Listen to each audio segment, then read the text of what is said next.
ये सिर्फ एक लड़की के प्रेमी को खत्म करने की कहानी नहीं है, बल्कि ये घटना हुई है इसलिए क्योंकि लड़का छोटी जात का था। उत्तराखंड के टिहरी जिले के प्रतापनगर से एक ऐसी घटना सामने आई है जिसने पूरे समाज को शर्मसार कर दिया। देवल गांव के केतन लाल को इतनी बेरहमी से पीटा गया कि उसने अपना दम ही तोड़ दिया। उन्होंने लड़की से फोन करवाकर केतन लाल को अपने गाँव खोलकर बुलाया और फिर केतन लाल और उसके दोस्त को पकड़कर उनके साथ मारपीट करी। जब केतन अधमरा हो गया तो आरोपियों ने केतन के पिता को उसे ले जाने को कहा। बेबस पिता अपने लहूलुहान बेटे को अस्पताल लेके जाने लगे, लेकिन केतन ने रास्ते में ही दम तोड़ दिया।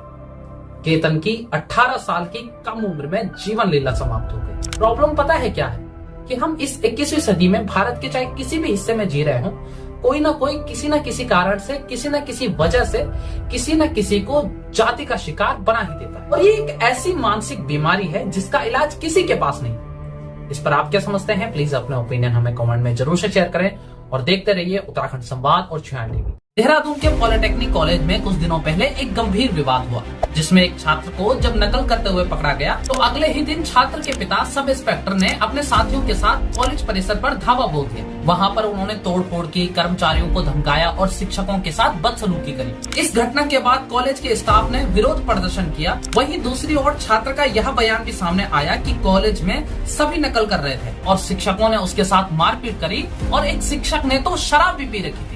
इस पूरे हंगामे के बाद अब दोनों पक्षों ने पुलिस से अपना अपना केस दर्ज कराया है और अब देखना ये होगा कि पुलिस की रिपोर्ट क्या कहती है।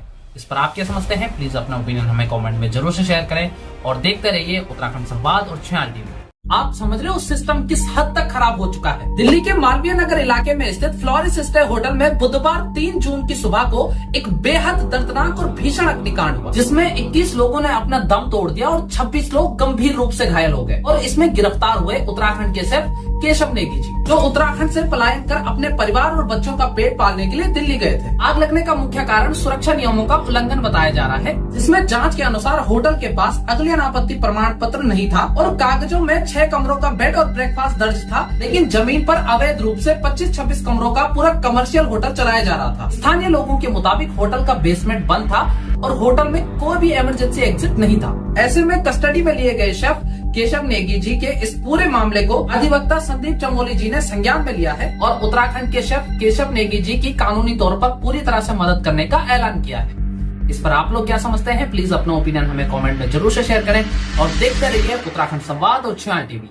आज दिल्ली के जंतर मंतर में कॉकरोच जनता पार्टी का एक बड़ा विरोध प्रदर्शन हुआ, जिसमें प्रदर्शनकारियों की मुख्य मांग केंद्रीय शिक्षा मंत्री धर्मेंद्र प्रधान का इस्तीफा था। परंतु आज इस मांग को लेकर प्रदर्शन सिर्फ दिल्ली में नहीं हुआ, बल्कि आज यूकेटी नेताओं ने देहरादून में पुतले फूके और बॉबी पवार जी खुद दिल्ली के जंतर मंतर में जा रखे थे, जहां पर कई तरह की बयानबाजियां भी हुई। परंतु खास तौर पर यूकेटी के मूल निवास प्रकोष्ठ नेता लूसन डोरिया और उत्तराखंड स्वाभिमान मोर्चा के नेता बॉबी पवार का बयान ज्यादा चर्चा में रहा, जहाँ उन्होंने इस तरह की परीक्षा को लेकर सरकार की निंदा तो करी ही और साथ ही उन्होंने केंद्रीय शिक्षा मंत्री को इस्तीफा देने की बात भी करी। इस प्रदर्शन को लेकर आपकी क्या विचार है? प्लीज अपने ओपिनियन हमें कमेंट में जरूर से शेयर करें और देखते रहिए छुयान टीवी और उत्तराखंड संवाद। उत्तराखंड की राजनीति में अब तंज पर तंज कसे जा रहे हैं, कटाक्षों की बारिश की जा रही है और अब तो खुद मुख्यमंत्री भी विपक्ष की टांग खींच रहे हैं। जहां मुख्यमंत्री धामी जी अपने निर्धारित कार्यक्रम के तहत नैनीताल पहुंचे और भाजपा के कार्यकर्ताओं से मुलाकात करी। उन्होंने भाजपा के हर कार्यकर्ता को 2027 के चुनाव के लिए आह्वान किया, पर खास तौर पर मुख्यमंत्री जी ने राहुल गांधी जी को निशाना बनाया। मुख्यमंत्री जी ने कहा कि आप लोग राहुल गांधी जी को इतना गंभीर क्यों ले रहे हैं? देश में वैसे भी कोई भी उन्हें गंभीरता से नहीं लेता,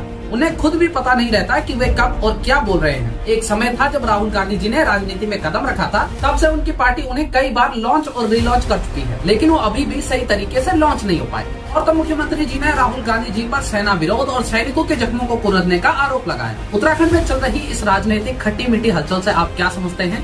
प्लीज अपना ओपिनियन हमें कमेंट में जरूर से शेयर करें और देखते रहिए छुयान टीवी और उत्तराखंड संवाद।